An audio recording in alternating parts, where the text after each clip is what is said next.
Welcome back to Stuff About Tutorials. Today we are talking about how to turn on notification for WhatsApp in desktop. Why would you want to know how to turn on notification for WhatsApp in desktop? Well, maybe it is your first time using WhatsApp and not sure how to turn on notification for WhatsApp in desktop. So today I am going to show you how to turn on notification for WhatsApp in desktop. Check video description and I will try to leave the written instructions.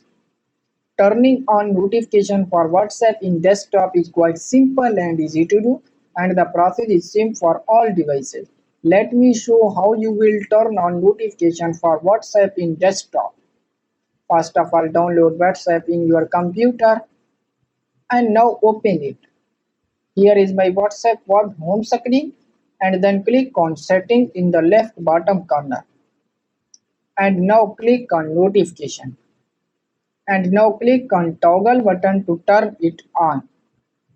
And now if your WhatsApp is not open but it can show notification on desktop.